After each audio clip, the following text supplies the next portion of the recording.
Channel నుంచి వచ్చే latest updates పొందడానికి ఛానల్ ను సబ్స్క్రైబ్ చేయండి మరియు బెల్ సింబల్ ను క్లిక్ చేయండి. ప్రజలకు బ్యాంకు ఖాతా గుదిబండగా మారింది. సర్వీస్ ఛార్జీల పేరిట మినిమం బ్యాలెన్స్ లేదని పెనాల్టీ పేరిట ఖాతాదారులను బ్యాంకులు ఎడాపెడా బాధేస్తున్నాయి. ఖాతాను తొలగిద్దామనుకున్నా అందుకు ఛార్జీలు వడ్డిస్తున్నాయి. జిల్లాల్లో మొత్తం 19 జాతీయ బ్యాంకులకు చెందిన 450 శాఖలతో పాటు పలు ప్రైవేటు బ్యాంకుల శాఖలు ఉన్నాయి. వీటిల్లో 72.34 లక్షల మందికి బ్యాంకు ఖాతాలుండగా వీటిలో 20 లక్షల జన్ధన్ ఖాతాలు, 52.34 లక్షల సాధారణ సేవింగ్స్ ఖాతాలు ఉన్నాయి. ఇందులో 95% మంది పేద మధ్యతరగతి ప్రజలవే కావడం గమనార్హం. ఇప్పుడు ప్రతి ఒక్కరికి బ్యాంకు ఖాతా అవసరం ఏర్పడింది. ప్రభుత్వం నుంచి ఏ లబ్ధి పొందాలన్నా, డబ్బును ఇతరులకు పంపాలన్నా ఖాతా ఉండాల్సిందే. ఇటువంటి ఖాతాల్లో మినిమం బ్యాలెన్స్ ఉండాలి. ఆయా బ్యాంకులను బట్టి 500 నుంచి 2500 వరకు ఉండాలి. కానీ మినిమం బ్యాలెన్స్ లేదంటూ ప్రతి నెల బ్యాంకులు అపరాధ రుసుముగా కోట్లాది రూపాయలు లాగేస్తున్నాయి.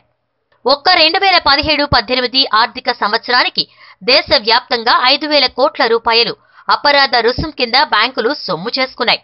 ఇందులో భారతీయ స్టేట్ బ్యాంక్ అగ్రస్థానంలో ఉంది. ఇక జిల్లాకు వచ్చేసరికి సుమారు 10 కోట్లకు పైగా ఉండవచ్చని అంచనా వేస్తున్నారు. సర్వీస్ ఛార్జీలతో ఖాతాలో లోటు.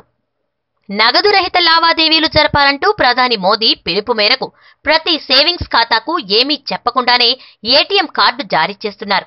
నగదు రహిత లావాదేవీలు జరిపేందుకు అన్ని దుకాణాలకు స్వైపింగ్ మిషన్లు రాకపోవడంతో వినియోగదారులు ఏటీఎంలను ఆశ్రయిస్తున్నారు.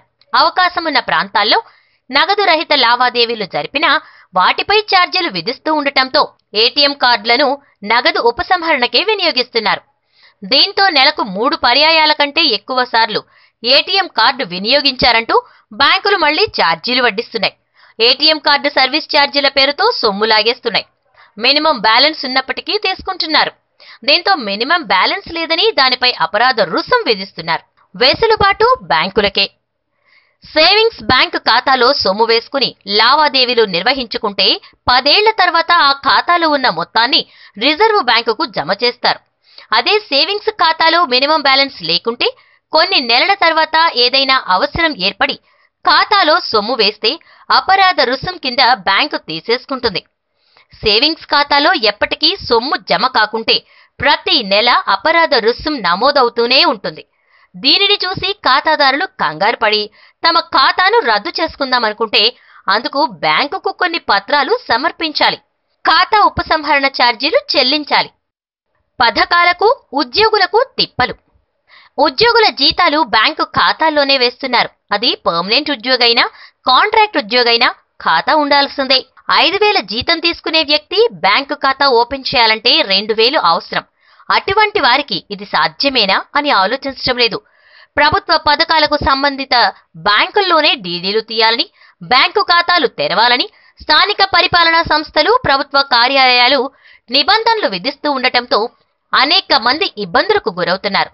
అదే బ్యాంకుకు చెందిన మరో శాఖలో ఖాతాను తెరిచి ఇద్దామంటే ఆధార్ లింక్ ఉండటంతో వీలు కాని పరిస్థితి.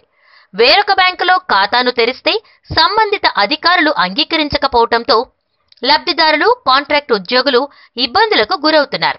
ఇప్పుడు మనం ఏ బ్యాంకులో ఎంత మినిమం బ్యాలెన్స్ మెయింటైన్ చేయాలంటున్నారో ఒకసారి తెలుసుకుందాం. వివిధ బ్యాంకుల్లో సేవింగ్స్ ఖాతాల్లోని మినిమం బ్యాలెన్స్ 500 నుంచి 2500 ఉంచాలి. కార్పొరేషన్ బ్యాంకులో మినిమం బ్యాలెన్స్ 1000 రూపాయలు, ఎస్బీఐలో 2000, ఐసిఐసిఐలో 2000, యాక్సిస్ బ్యాంక్లో 2500 ఉంచాలి.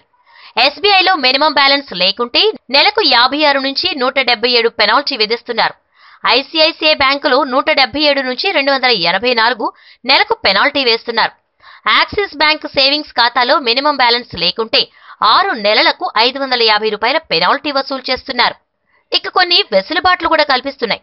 కొన్ని కార్పొరేట్ బ్యాంకులు సేవింగ్స్ ఖాతాల్లో మినిమం బ్యాలెన్స్ నిర్వహణపై వెసులుబాటు కల్పిస్తున్నాయి. ఐసిఐసిఐ బ్యాంక్ సేవింగ్స్ ఖాతాలో 3 రోజుల పాటు 25,000 ఉంచితే నెలలో మిగిలిన 27 రోజులు జీరో బ్యాలెన్స్ చూపించొచ్చు. సేవింగ్స్ ఖాతాలో 75,000 ఒక రోజు ఉంచితే 30 రోజుల పాటు జీరో బ్యాలెన్స్ వాడినా పెనాల్టీ ఉండదు. ఇవండి ప్రభుత్వం బ్యాంకుల రూపంలో కూడా మనకు వడ్డన చేస్తున్న ఛార్జీలు. అలాగే మీకు regular business updates, business reports, online offers కోసం డిస్క్రిప్షన్ లో పొందుపరిచిన టెలిగ్రామ్ లింక్ పై క్లిక్ చేసి జాయిన్ అవ్వండి. Thank you. ఈ వీడియో కనుక మీకు నచ్చినట్లయితే లైక్ బటన్ ప్రెస్ చేయండి మరియు మీ ఫ్రెండ్స్ అందరికీ షేర్ చేయండి. మా ఛానల్ నుంచి వచ్చే లేటెస్ట్ అప్డేట్స్ పొందడానికి ఛానల్ ను సబ్స్క్రైబ్ చేయండి మరియు బెల్ సింబల్ ను క్లిక్ చేయండి.